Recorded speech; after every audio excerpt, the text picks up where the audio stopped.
أعوذ بالله من الشيطان الرجيم. بسم الله الرحمن الرحيم. ولو أن قرآنا سيرت به الجبال أو قطعت به الأرض أو كلم به الموتى بل لله الأمر جميعا صدق الله العظيم.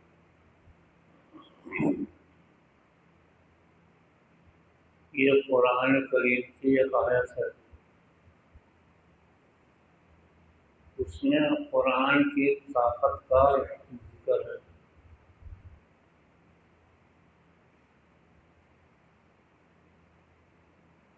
اگر چاہو قرآن کریم سے سیرت به الجبال، اس سے پہاڑوں کو چلایا جا سکتا ہے. قرآن میں اتنی طاقت ہے. اور قطعت به الارض، یا اس سے زمین کے ٹکڑے کر سکتے ہیں. پورے عرض کے ٹکڑے کون کر سکتا ہے؟ جس میں طاقت ہے زمین کو ٹکڑے کر دینا. اللہ تعالیٰ نے زمین اور سمندر سے دنیا کا آغاز کیا. قرآن کریم سے زمین کے ٹکڑے کر سکتے ہیں. اور کلم به الموتى، یا اس کے ذریعے سے مردوں سے بات کر سکتے ہیں. یہ قرآن کریم کی طاقت کا تذکرہ ہے. لیکن ہر کام کے پیچھے اللہ کی طاقت چھپی ہے. بل للہ الامر جمیعا، ہر چیز اللہ کے لیے ہے. یہ قرآن کریم کی جو آیت سنایا، اس سے اصل میں معرفت خداوندی کا تذکرہ ہے. قرآن کریم میں اتنی طاقت ہے کہ یہ کس کر سکتے ہیں. حضرت شمس تبریز رحمۃ اللہ علیہ بغداد میں تھے. ویسے تو کئی جگہ سفر کیا انہوں نے. امت کے 5ویں صدی ہجری کے بہت بڑے عارف باللہ، بہت زبردست معرفت اور اللہ کی طاقت حاصل تھی. اللہ کی طاقت حاصل ہوئی. تو ایک مرتبہ انہوں نے کچھ گوشت ان کے پاس آیا. تو محلے والوں کو بولے کہ بھائی یہ ذرا گرم کر کے پکا کے لاؤ. سب نے انکار کر دیا. تو غصے میں آ گئے، سورج کو بتایا تاکہ اس کو پکا دیں. سورج کو بتاتے ہی پک گیا. اتنی طاقت. یہ طاقت جیسے قرآن کریم کی طاقت کا ذکر کیا، قرآن میں ایسی طاقت ہے، ایسی ہی انسانوں میں اس سے زیادہ طاقت ہے. ہاتھ ایسا کرتے ہی جو سورج کی شعائیں چمکنے لگی. حضرت شمس تبریز رحمۃ اللہ علیہ بغداد میں تھے. بادشاہ وقت نے، اور وہاں ہمیشہ سے ہر زمانے میں علماء میں اور اہل اللہ میں ٹکراؤ ہوتا ہے. ہر زمانے میں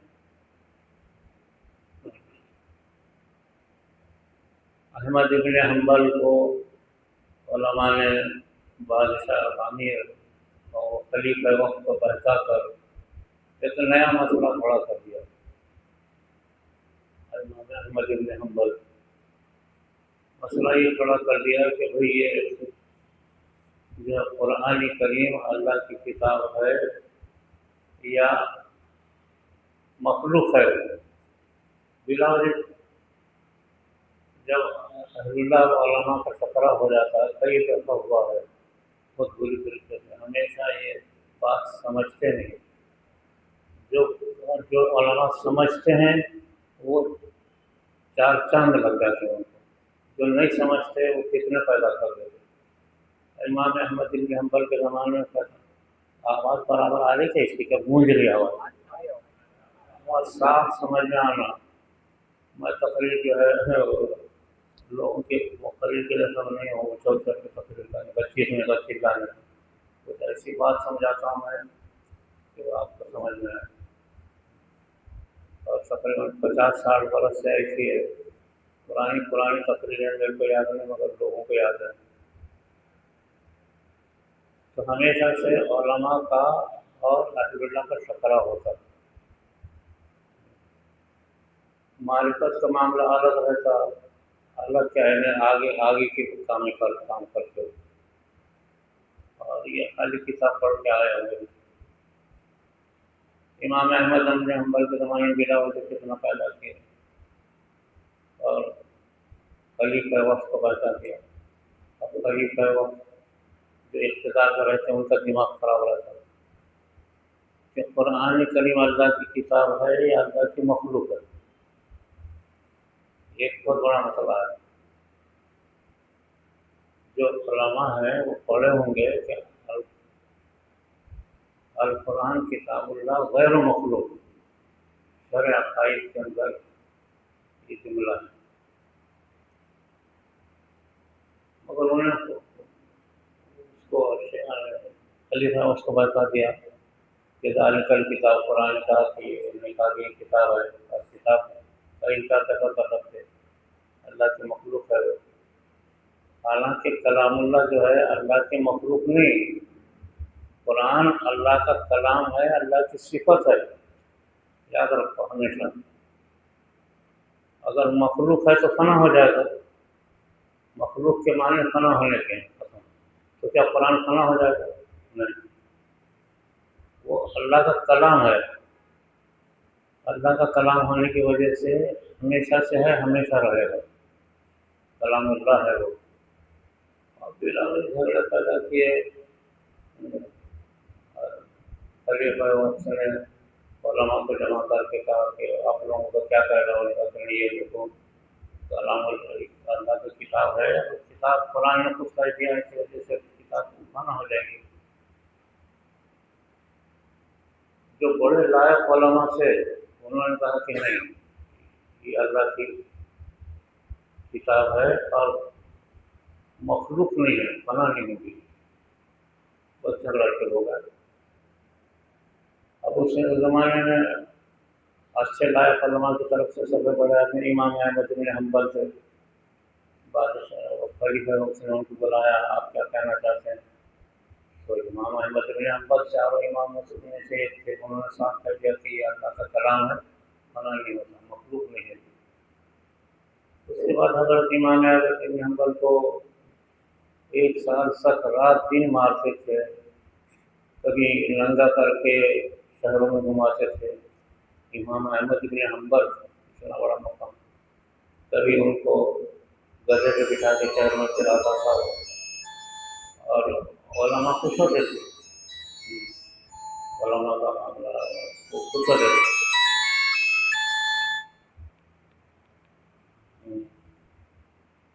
عجیب عجیب بہت بڑا اس میں امام احمد بن حنبل کے پاس آپ لوگوں کو کیا علماء کو تو معلوم ہوں گی، ان کو خود تکلیفیں دیے، آخر میں پھر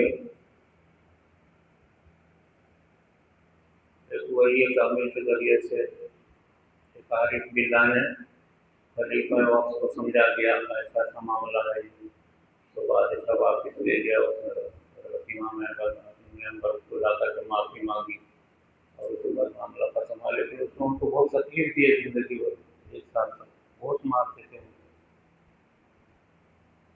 گدھے پہ بٹھا کے شہر میں گھمانا بغداد میں، کبھی ننگا پھرانا، کبھی جو ہے ان کو جیل میں بند کر دینا، یہ کام رہتا تھا۔ اور بلا وجہ سے چلو ایسے ہی ایک دن کیا ہوا، حضرت ہم سگرے بغداد میں رہتے تھے، اب ان کی ذکر اذکار حلقے وغیرہ چلے جیسے اپنے چل رہا ہے، تو اب اس میں بہت شہرت ہو گئی اور ہزاروں لوگ ان کے پاس آنے لگے، تو جو علماء جن کے پاس کوئی خاصا نہیں تھا وہ چڑ گئے. انہوں نے بادشاہ وقت کو کہا کہ یہ جو ہے شخص سرگر یہ جادو ٹونا کر سکتے، جادو ٹونا کر کے حرکتیں کرتے، کچھ ایسی بہت ساری باتیں سمجھا دی. تو بادشاہ وقت نے کہا کہ آپ یہاں سے بغداد سے چلے جائیں، نکل جائیں. وہ ہزاروں لاکھوں لوگ ان کی طرف سے بادشاہ بھی پریشان ہو گیا. بادشاہ نے کہا کہ اگر یہ ایسا ہی معاملہ رہا تو مخلوق ساری ان کو عزت کرے گی، میری بادشاہ ختم ہو جائے گی. تو اس نے علماء کو سہارا دیا. علماء نے کہا کہ یہ جادو ٹونا کرتے ہیں اور غلط حرکتیں کرتے ہیں، تو ان کو نکال دو. نکال دو، حکم دے دیا بادشاہ چلے جا بغداد سے. بغداد سے جو ہی نکلے شہر کے باہر، اب ان کے پاس ہزاروں لوگ.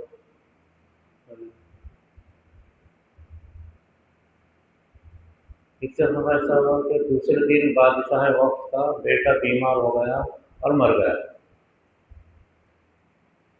اب بادشاہ پریشان ہوا. دوسرے دن کی بات ہے. بادشاہ نے کہا کہ ضرور مجھے ایسا محسوس ہوتا ہے کہ ہم نے ان کی جو توہین کیا ان کو یہاں سے جو نکالا اس کا نتیجہ یہ ہوا.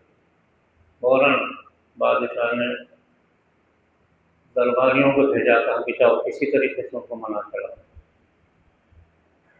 گئے. انہوں نے کہا کہ بھائی تم لوگوں نے مجھے شہر سے گالی دے کر کے یہ کر کے نکالا اور تم نے علماء کی بات سنی، میری بات کسی سنے نہیں. تم نے میں نے کیا کیا تھا؟ میں تو ہر ایک کو صحیح بات بتاتا تھا. اب لوگ تمہارے سب کی طرف آ گئے تھے. اب یہ کام میں لوگ آتے چلتی تب تم نے مجھے نکالا تھا، میں کیا ہوا واپس چل دو. تو بادشاہ نے اور درباریوں کو بھیجا، کہا کہ جاؤ کسی طرح سے. وہ لوگوں نے بہرحال کئی ایک دن مسلسل صبح سے شام تک ان کا پیر پکڑ کے بیٹھے، پیر پکڑے، منائے، معافی مانگی، بادشاہ کی طرف سے معافی مانگی، آپ کیسا بھی ہو چلیے. پر بہت ہی سرحد کرنے کے بعد وہ آئے واپس. تو بادشاہ نے دربار میں بلایا. دربار بھرا ہوا تھا. آتے ہی بادشاہ نے ان کو باہر بازی میں اپنے تخت پر بٹھایا. کہا کہ سرکار ہم سے معافی ہوئی، ہم سے غلطی ہوئی، ہم نے آپ کو نکالا، ہم نے آپ کی توہین کی، ہم نے آپ کو گالی گلوچ کیا، ہم کو معاف کر دیجیے اللہ کے واسطے. بہت رویا دھویا ہو. حضرت نے کہا کہ وجہ کیا ہے، کیا بات ہے؟ کہا کہ بات یہ ہوئی کہ جس کل جیسا آپ کو نکالنے آپ کے جاتے ہی اللہ نے میری پکڑ کر دیا. میرا شہزادہ بیمار ہوا اور مر گیا. تھوڑی سی دیر وہ سلطنت کا مالک ہے. تو پھر آپ کیا کرنا ہے؟ تو اللہ کی مرضی سے وہ ہو گیا بول کے حضرت نے بول دیا. کہا کہ نہیں حضرت آپ چل کے دیکھیے. تو اندر روم میں لاش رکھی ہوئی تھی. بہت بادشاہ چلا. تو حضرت کو لے کے گئے. کہا کہ حضرت کچھ دعا کر دیجیے، کچھ جو ہو اس کی مغفرت ہو جائے، یعنی اس کے حالات دوبارہ لوٹ آ جائے، یا پھر دوبارہ یہ زندگی دنیا میں آ جائے، بہت اچھی بات ہو جائے گی. اصل میں آپ کو ہم نے برا بلا تھا، اس وجہ سے اللہ نے ہمارا یہ کام ایسا کیا. تو کہنے لگے کہ میں کیا کر سکتا ہوں؟ نہیں آپ کیسا بھی ہو کچھ دعا کر دو. انہوں نے جا کر کے لاش کو دیکھا، کرتا ہٹایا اوپر سے اور اس کے بعد باتھ میں بیٹھ گئے آنکھیں بند کر کے اور اوپر اپنے پر پردہ ڈال دیا. تو اللہ سے کہنے لگے کہ اللہ اگر تم نے اس کی موت صرف اس وجہ سے کیا ہے کہ انہوں نے میری توہین کی تھی، اس وجہ سے اگر تم نے اس کے بچے کو مارا ہے تو میں نے معاف کر دیا، میرے بادشاہ معاف کر دیا، تو بھی معاف کر دو. کچھ دیر مراقبے میں رہے اور یہ اللہ سے کہا اس طریقے سے. تو ادھر ادھر کہنا تھا کہ ادھر اس کے ہونٹ ہلنے لگے. بچے کے ہونٹ ہلنا شروع ہو گئے. پھر یہ ادھر مؤثر ہے، ادھر وہ ہاتھ پیر ہلنے شروع ہو گئے، پھر ادھر اللہ کو مؤثر ہے، ادھر وہ اٹھ کے بیٹھ گئے۔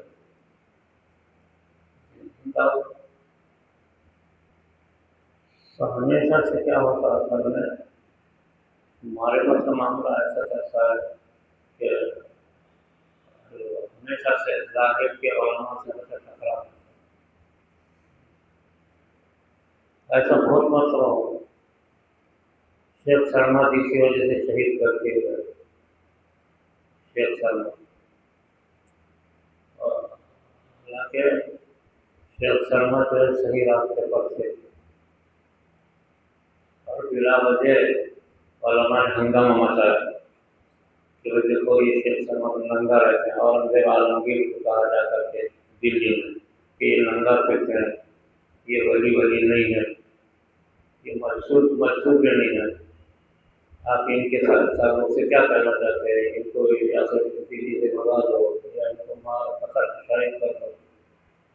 اورنگزیب عالمگیر سنتے رہے، دیکھا کہ ان کا طاقت بڑھتی جا رہی ہے، ہزاروں لاکھوں لوگ دلی میں یعنی ان کو دیکھنے کے لیے اتنا آ گئے کہ دلی کے راستے بند ہو گئے۔ جیسا تو علماء نے کہا کہ آپ ان کا امتحان لو، مگر وہ صحیح کلمہ پڑھتے ہیں تو معاف کر دو، نہیں پڑھتے۔ اب علماء کے سامنے ان کو لایا گیا اور شہنشاہ اورنگزیب بیٹھے ہوئے تک ان سے سوال کیا گیا کہ کلمہ پڑھو۔ تو اصل میں معرفت کے 3 درجے ہیں، لا الہ پہلا درجہ، دوسرا ہے الہ، تیسرا درجہ ہے محمد رسول اللہ۔ معرفت میں اتنی محنت ہوتی لا الہ پر عارف ہوتا ہے، لا الہ یعنی معبود کچھ ہے ہی نہیں، ہے ہی نہیں، کوئی نہیں، کچھ بھی نہیں، کہیں مقصد صرف اللہ ہے، کچھ نہیں، لا الہ، کوئی نہیں، کوئی خدا کا لائق نہیں، کوئی معبود نہیں۔ کلمہ پڑھو بولے یہاں تک پڑھو۔ اب وہ اس مقام کو آنکھوں سے دیکھ رہے تھے، کیا اللہ کچھ ہے نہیں۔ پھر علماء نے کہا کہ اچھا ہو رہا کلمہ پورا پڑھو، تو کہا کہ میں ابھی تک نہیں پہنچا ہوں، ابھی تک میں محنت کر کے یہاں تک آیا۔ لا الہ کا مطلب یہ ہے کہ کوئی معبود ہے ہی نہیں، اس پر ان کا یقین آنکھوں سے دیکھ رہے تھے، نہیں بالکل صحیح بات نہیں۔ آگے کہا کہ آگے میں جب جاؤں گا پھر دیکھوں گا۔ کچھ دیر کے بعد اللہ ہو رہے، اللہ کی ذات کا نور سامنے دیکھ رہے تھے۔ پہلے بولے لا الہ، کچھ نہیں، کچھ دیر کے بعد ان کا جب ایمان بڑھا اللہ سے تعلق، تو اللہ کی ذات کے انوارات کو نور کو دیکھ رہے تھے سامنے، تو اللہ بول گئی، لا الہ الا اللہ، اور آگے پڑھو تاکہ یہیں تک ایمان دیکھا۔ تو علماء نے اورنگزیب عالمگیر سے کہا کہ کوئی کلمہ پورا نہیں پڑھتا، تو یہ کیسے ہوگی؟ چنانچہ شہید کر دی گئی۔ بہت لمبا چڑا واقعہ ان کے لکھا ہوا ہے، شیخ سرما کا۔ تو دلی جامع مسجد دلی کے اوپر شہید کیا گیا ان کو۔ تو جب لا الہ الا اللہ اتنا تو بولتے تھے، آگے نہیں بول رہے تھے، کہ جب سر دھڑ سے گر گیا نیچے، تو سر محمد رسول اللہ محمد رسول اللہ محمد رسول اللہ بولتے اوپر سے نیچے آ کے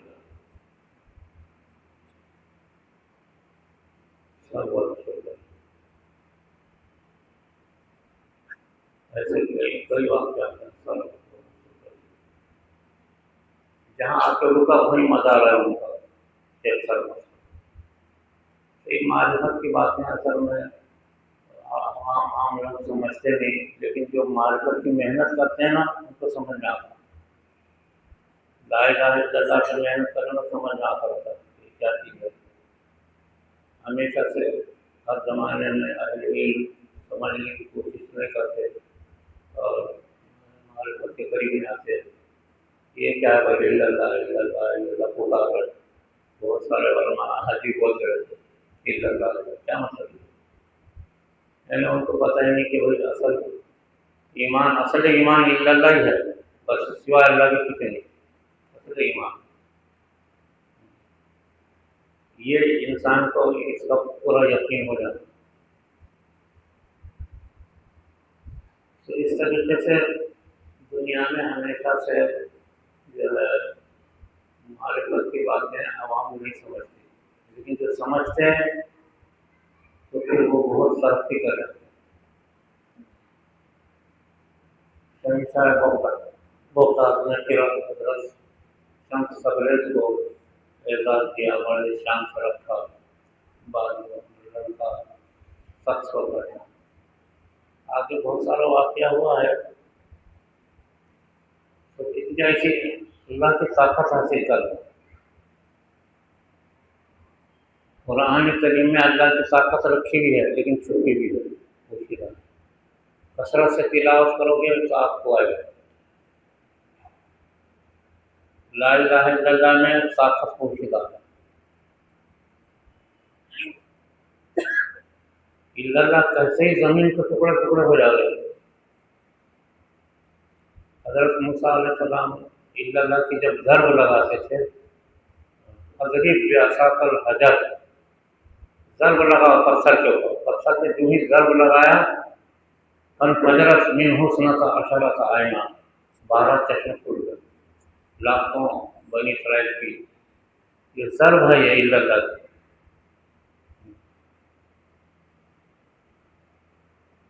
حضرت موسیٰ علیہ السلام نے سمندر پہ ضرب لگائی الا اللہ کی اور لکڑی ماری۔ لکڑی کا مارنا وہ دکھانے کے لیے تھا، ظاہر کے لیے، اصل ضرب الا اللہ کی تھی۔ الا اللہ کی ضرب لگاتے ہی جب سمندر پہ مارا سمندر پھٹ گئے، 12 لاکھ کے۔ باقی دنیا یہ واقعات جانتی ہے، دنیا کی قومیں جانتی ہیں کیسے پھٹے، صرف ضرب سے، الا اللہ کی ضرب سے۔ آپ صلی اللہ علیہ وسلم نے ایک اشارہ کر کے چاند کا ٹکڑا ہوا، یہ الا اللہ کی ضرب سے۔ عصر کی نماز قضا ہو گئی آپ کی، آپ نے الا اللہ کی ضرب لگا کے اشارہ کیا، سورج اوپر آ گیا، آپ نے عصر کی نماز پڑھی۔ تو قرآن کریم میں جو طاقت ہے بہت زبردست طاقت ہے، اور اسی طریقے سے الا اللہ کی ضرب طاقت، اللہ کی طاقت اس سے حاصل ہوتی ہے، دو چیزیں ضرب لگانا۔ ساری ہمیشہ انبیاء اور انبیاء کے بعد اولیاء صحابہ یہ بس اسی پر الا اللہ پہ سب محنت کرتے تھے، الا اللہ اللہ ہے دوسرا کچھ نہیں۔ یہی اصل ایمان ہے، اصل طاقت ہے۔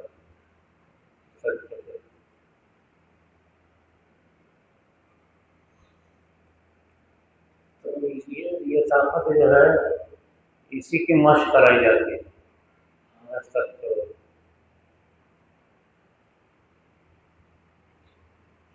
حضرت موسیٰ علیہ السلام، حضرت عیسیٰ علیہ السلام، حضرت ہر نبی دنیا کے اندر اسی طریقے سے اللہ کی معرفت ان کے ساتھ رہتی تھی، اللہ کی طاقت حاصل کرتے تھے۔ حدیث قدسی ہے،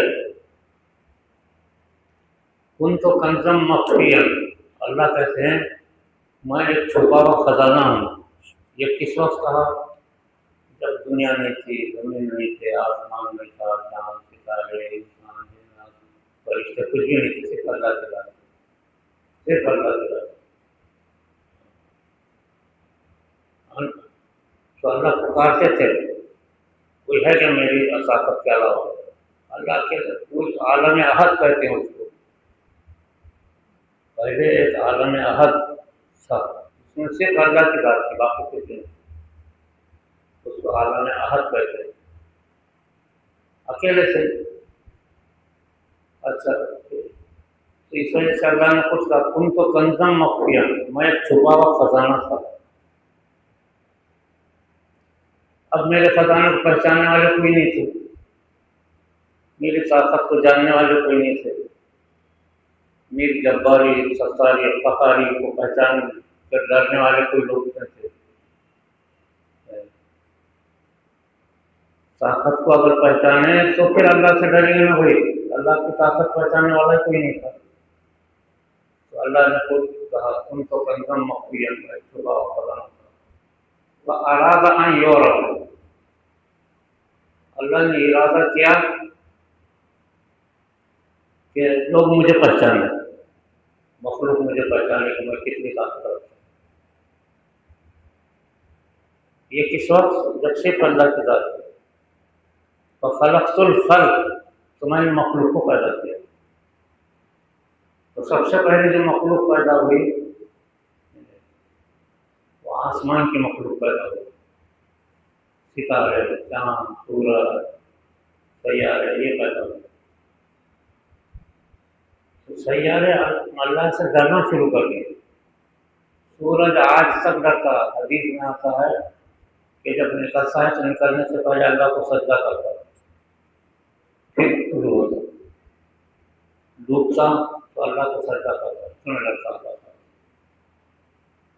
اللہ خوش ہو گئے بھائی، آپ اگر جو ہے بڑے آدمی بن گئے اور لوگ آپ کی عزت کرنے لگے، آپ کو علم حاصل کرنے لگے، تو آپ کو کتنا خوشی ہوگی؟ اللہ کو خوشی ہوگی کہ بھائی میری سیارے، ستارے، چاند آج تک ایک سیکنڈ آگے پیچھے نہیں ہوتے۔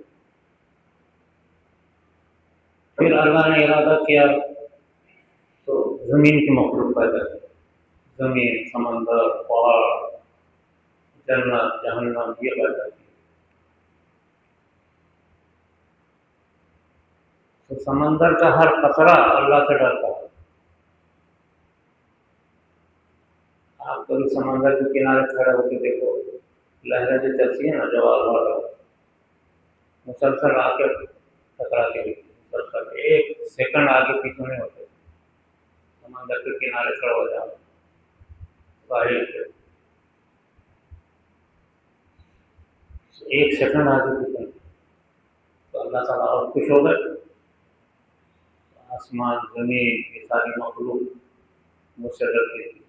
حدیث میں آتا ہے کہ پہاڑ روزانہ اللہ کو سجدہ کرتے ہیں، یہ پہاڑ اللہ کو سجدہ کرتے ہیں، ڈر کے مارے۔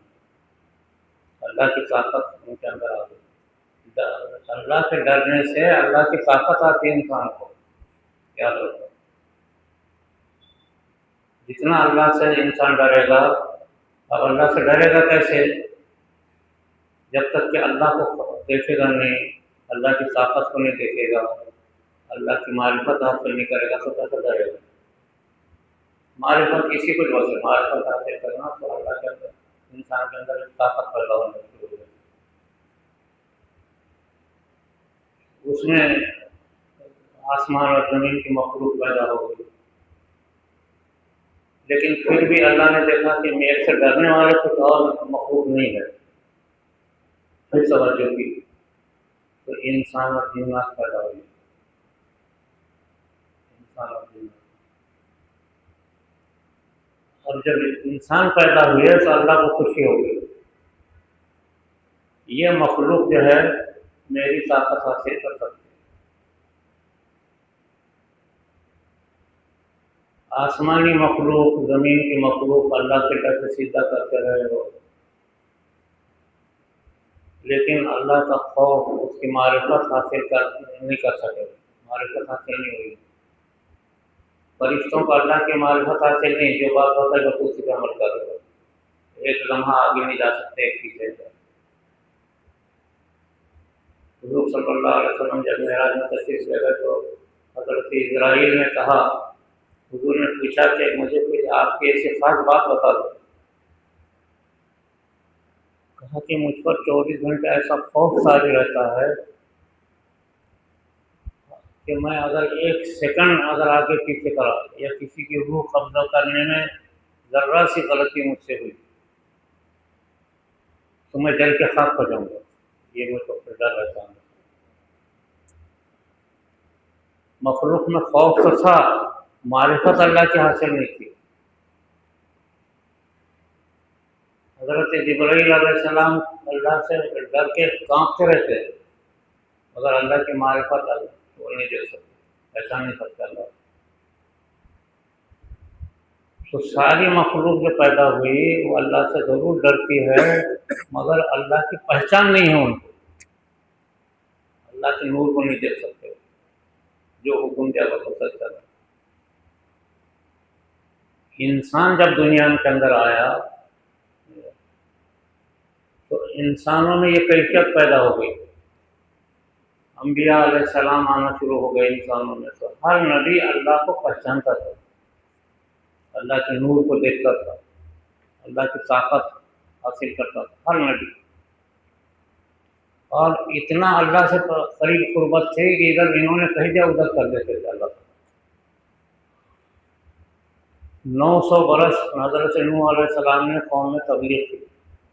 900 برس 900 برس سمجھاتے رہے، بولتے رہے، ان کو ان کی گالیاں کھاتے رہے، ان کی مذاق سنتے رہے 900 برس تک.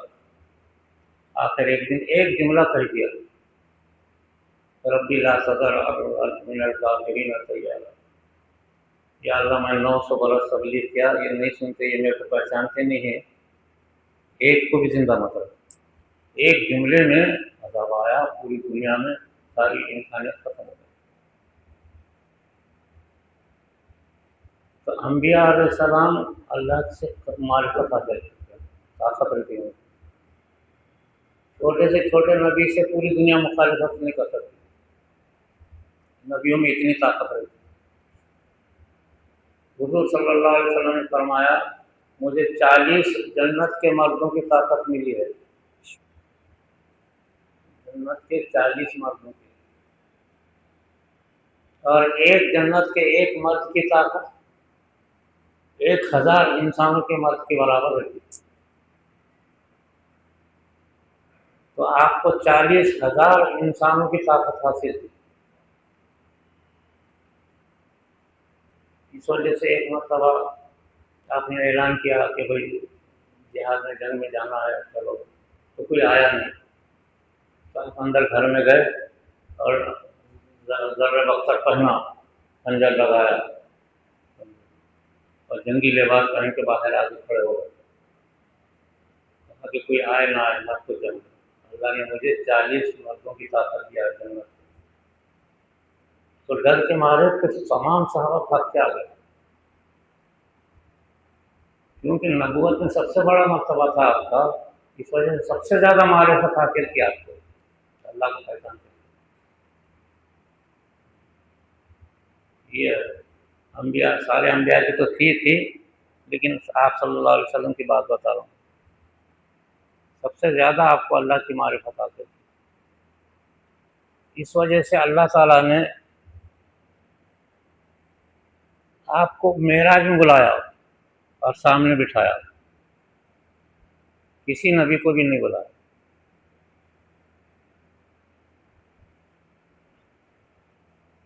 اور سامنے بٹھایا اور آپ سے بات چیت کی. سورہ نجم میں اس کی تفصیل ہے. إن هو إلا وحي يوحى علمه شديد القوى ذو مرة فاستوى.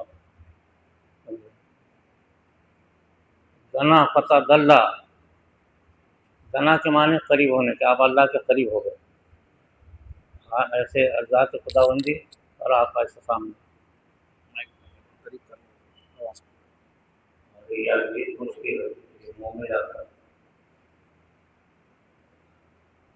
1,24,000 نبی، کروڑوں فرشتے، اور حضرت جبرائیل علیہ السلام رات دن اللہ کے ساتھ حاضر، لیکن اللہ کی طاقت ہمارے طاقت سے نہیں ہوتی.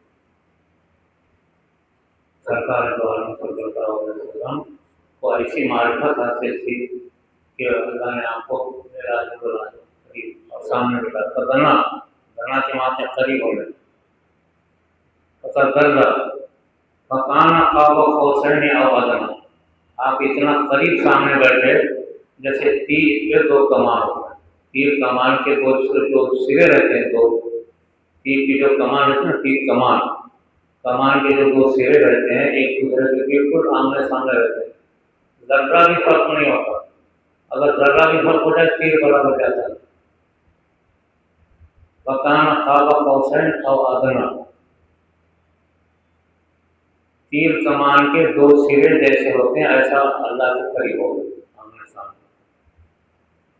فاوحی الی عبدہ ما اوحی، اللہ کی اور آپ کی جو راز و نیاز کی بات ہوئی کوئی کسی کو معلوم نہیں، وہ قیامت میں پڑے گی کیا ہوگی، تو جتنے آپ ہمارے پاس آتے ہیں، اس وجہ سے دنیا کی سب سے بڑی طاقت تھی آپ کو حاصل، کیوں حاصل تھی؟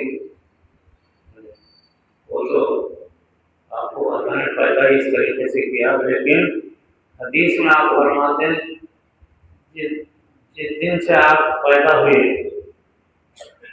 30 برس آپ مخلوق میں رہے، تو آپ نے کسی سے سیکھا نہیں، لیکن اللہ یاد تھا، اللہ اللہ کرتے تھے 30 برس تک۔ اس کے بعد 10 برس غار ہیرا میں گئے، وہاں کیا کرے 10 برس تک رات اور دن اللہ اللہ، تو 40 سال آپ نے اللہ کا ذکر کیا، تو اللہ تعالیٰ نے ایسی طاقت عطا کی آپ کو کہ خاتم النبیین آپ کو بنا دیا۔ اللہ کی طاقت حاصل ہوتی ذکر کرنا، خاتم النبیین بنایا اور طاقت کا خزانہ دے دیا، یہ لے کے جاؤ قرآن کریم، یہ ہے معرفت کا راستہ۔ تو آپ دنیا میں آنے کے بعد غار ہیرا سے جب آیا، آپ واحد ایسے نبی ہیں نبوت سے پہلے اللہ کو راضی کیے، نبوت سے پہلے، ورنہ جتنے انبیاء ہیں نبی بننے کے بعد انہوں نے قوم کی خدمت کی، امت کی انسانیت کی، آپ نے انسانیت کی پہلے سے نبی بننے سے پہلے کی خدمت کی، ایسے نبی اس طریقے سے آپ نے طاقت حاصل کیا اللہ سے۔ تو حدیث میں آپ کو فرماتے ہیں کہ 24 گھنٹے میری زبان پر قرآن کی تلاوت جاری تھی اور میرا دل اللہ اللہ کہتا تھا، تو دنیا کی سب سے بڑی طاقت حاصل ہوئی صلی اللہ علیہ وسلم۔ ایسی طاقت کسی فرشتے کو، کسی نبی کو، کسی کو حاصل نہیں، کیسا نہیں، یہ چیزوں سے بس یہی دو چیزیں ہیں، آج بھی اگر کوئی محنت کرے بالکل وہی طاقت حاصل ہو جائے گی۔ حضرت شیخ حضرت سیدنا مولانا عبدالرشید مولانا رشید احمد گنگوہی رحمۃ اللہ علیہ نے اپنی کتاب میں لکھا ہے کہ ہر 3 مہینے پر مدینہ منورہ میں ایک مشورہ ہوتا ہے، ہر 3 مہینے، اس میں آپ خود تشریف فرما ہوتے ہیں، ہر 3 مہینے پہ ہو رہا ہوں، جب سے آپ دنیا سے چلے گئے تو مشورہ، اور اس میں آپ کے بعد 2 نبی شریک ہوتے ہیں، 2 نبی کون سے؟ دنیا میں اللہ نے اس امت کی حفاظت کے لیے 4 نبی زندہ رکھے ہیں، 4 زندہ رکھے ہیں، 2 زمین پر ہے، 2 آسمان پر ہے۔ زمین پر جو کون ہے نبی حضرت خضر علیہ السلام اور حضرت الیاس، یہ 2 نبی زمین پر زندہ ہیں۔ حضرت خضر شہروں میں امت کی مدد کرتے ہیں، پورے شہر میں دنیا کے اندر روزانہ پورے زمین کا چکر لگاتے ہیں روزانہ. حضرت خضر علیہ السلام فجر ظہر عصر مغرب عشاء 5 نمازیں وہ پڑھتے ہیں اور پورے زمین کا چکر لگاتے ہیں امت کی مدد کے لیے بیٹھے ہوئے ہیں حضرت خضر علیہ السلام. دوسرے نبی حضرت الیاس ہیں، وہ جنگلوں میں پھرتے ہیں، شہروں میں نہیں آتے، جنگلوں میں. تو جو مشورہ ہر 3 مہینے پر مدینہ منورہ میں حضور صلی اللہ علیہ وسلم کی موجودگی میں ہوتا ہے، اس مشورے میں آپ صلی اللہ علیہ وسلم تشریف فرما رہتے ہیں. یہ 2 نبی شریف رہتے ہیں اور 2 ولیوں کے بارے میں آیا ہے کہ سیدنا شیخ عبد القادر جیلانی اور سیدنا حضرت معین الدین چشتی، یہ 2 نبی شریف رہتے ہیں. اور ہر زمانے کے وہ اولیاء اللہ شریک ہوتے ہیں جنہوں نے اس سے طاقت حاصل کی، ذکر سے، قرآن سے، یہ بھی شریک ہوتے ہیں. تو حضرت نے لکھا ہے کہ تمام دنیا کے اولیاء اللہ صرف 1 منٹ میں آ جاتے ہیں، منٹوں میں فضائی طریقے سے مدینے میں آ جاتے ہیں. اور مشورہ ہوتا ہے 3 مہینے پر. تو اس میں آپ صلی اللہ علیہ وسلم اور 2 نبی اور 2 اولیاء اللہ کے علاوہ ساری دنیا کے وہ اولیاء اللہ جنہوں نے طاقت حاصل کی وہ بھی شریک ہوتے. ہر 3 مہینے بعد حضرت مولانا رشید احمد گنگوئی رحمۃ اللہ علیہ نے لکھا. تو جو بھی اس دنیا کے اندر معرفت کی محنت کرتا ہے اللہ کی طاقت حاصل ہوتی ہے. ایک بہت آسان طریقہ ہے اللہ کی طاقت حاصل کرنے کا. بس 2 چیزوں کی محنت، اللہ کی طاقت حاصل ہو جائے گی. اور ایسی جو جیسی طاقت چاہے ویسی اس کو ملتی ہے. حضرت مولانا جلال الدین رومی نے اتنی محنت کی اللہ نے پوچھا کیا چاہیے؟ کہا کہ علم چاہیے. 1 سیکنڈ کے اندر علم سینے میں اتر گیا مولانا جلال الدین رومی. فخر الدین رازی نے ایک دن اللہ سے کہا یا اللہ مجھے علم دے دے. ذکر کرتے تھے تو ایک دن صبح میں اٹھے تو دیکھا کہ سینہ بہت بوجھ ہو گیا. اللہ نے پوچھا تو کس چیز کا علم ہونا تم کو؟ قرآن کا. قرآن کا علم سینے میں آیا تو فخر الدین رازی نے 10 جلدوں میں تفسیر رازی لکھی تھی، تفسیر کبیر جس کو کہتے ہیں. وہ نکات کھولے کہ دنیا حیرت میں. اللہ سے جب مدد لو، اللہ کی جب مدد حاصل کرو گے، معرفت کی محنت کرو گے تو جو مدد چاہے ملے گی آپ کو. بادشاہوں نے جو ہے اپنی طاقت کے لیے مدد چاہیے کہ دیا تھا. اور عالمگیر رات دن ذکر کرتے تھے، پوچھا کیا چاہیے؟ تاکہ حکومت چاہیے. 50 برس اس ہندوستان پہ حکومت کی جس کے آج 10 ٹکڑے ہو گئے، حالانکہ دبلے پتلے آدمی تھے. طاقت، یہ روحانی طاقت بولتے اس کو، روحانی طاقت اللہ سے حاصل ہوتی. تمام دنیا کے اندر صحابہ کرام نے اللہ سے طاقت حاصل کی. حضرت عمر کا واقعہ تو سب کو معلوم ہے کہ وہ ان پڑھ آدمی تھے، جنگلی تھے، ہونڈا گردی کرتے تھے، سب کرتے تھے، لیکن اتنی طاقت حاصل کی کہ 12 سال کے اندر اندر پورے زمین پر قبضہ کر گئے. لاکھوں کا لشکر، خزانے بھرے پڑے تھے. یہ طاقت کہاں سے حاصل ہوئی؟ 24 گھنٹے قرآن پڑھتے تھے، پڑھتے پڑھتے ان کی آنکھیں چلی گئی تھی، بینائی کم ہو گئی تھی. طاقت حاصل ہوئی. تو معرفت کی محنت کرنے سے اللہ کی طاقت حاصل ہوتی ہے. تمام دنیا کے اولیاء اللہ، صحابہ، انہوں نے اللہ سے طاقت حاصل کر لی اور اس کو کوئی جواب نہیں. حضرت مولانا رشید احمد گنگوئی رحمۃ اللہ علیہ اپنے شیخ حضرت حاجی امداد اللہ صاحب کی خدمت میں رہ کر کے معرفت کی محنت کی. تو حضرت حاجی صاحب نے پوچھا کیا چاہیے رشید احمد سے؟ باقی علم چاہیے، معرفت کا علم. حالانکہ بہت کم عمر میں دنیا سے گئے، لیکن 200 سال کے اندر اندر اتنا بڑا محدث، مفسر، محقق پیدا نہیں ہوا. اس پر تمام علماء کا اتفاق ہے. ہمارے سارے اکابر کہتے ہیں کہ حضرت مولانا رشید احمد گنگوئی کے مقابلے میں کوئی علم والا کوئی پیدا نہیں. یہ سینہ اترا.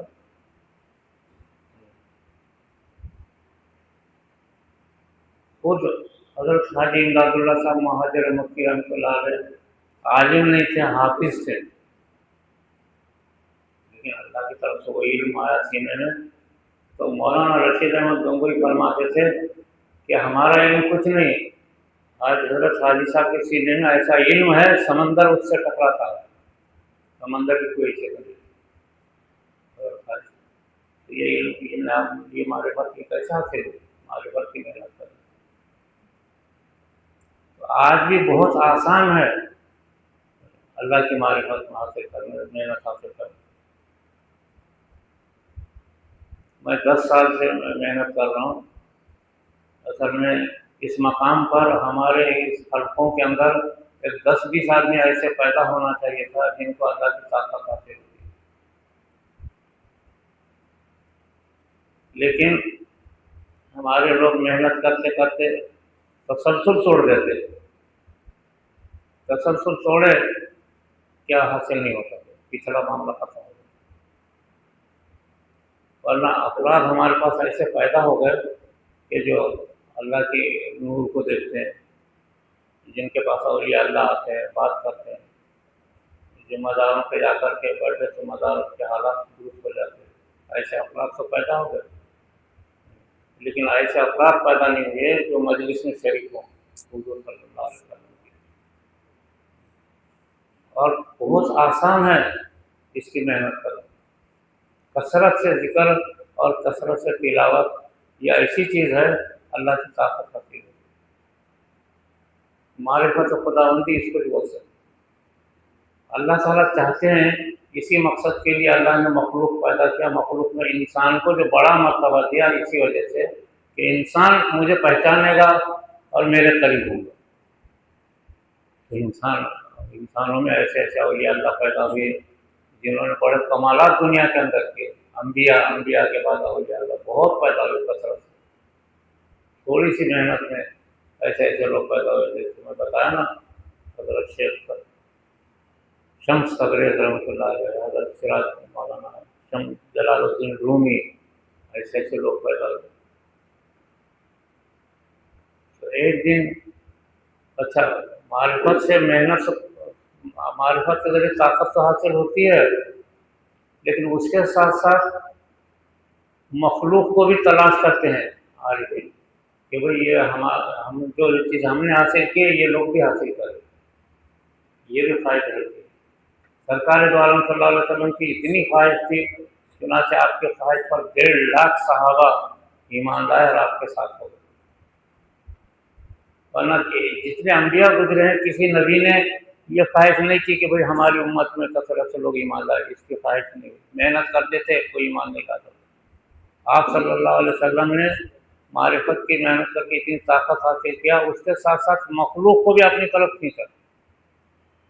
صحابہ کرام کو کھینچا. 1.5 لاکھ صحابہ جب میدان عرفات میں حج الوداع کے موقع پر سامنے کھڑے ہوئے تھے. آپ بہت خوش ہوئے حجۃ الوداع کے موقع پر.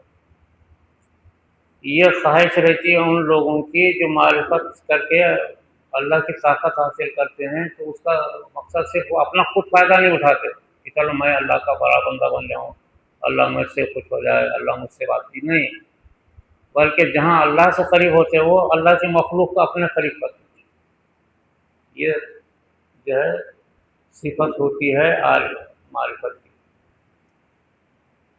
اسی وجہ سے آپ نے 1.5 لاکھ صحابہ کو کھینچا، ورنہ کوئی نبی 1.5 لاکھ انسانوں کو اپنے طرف نہیں مائل کر سکتا. اور اب تو قیامت تک لاکھوں کروڑوں لوگ آپ کی طرف آتے چلے گئے.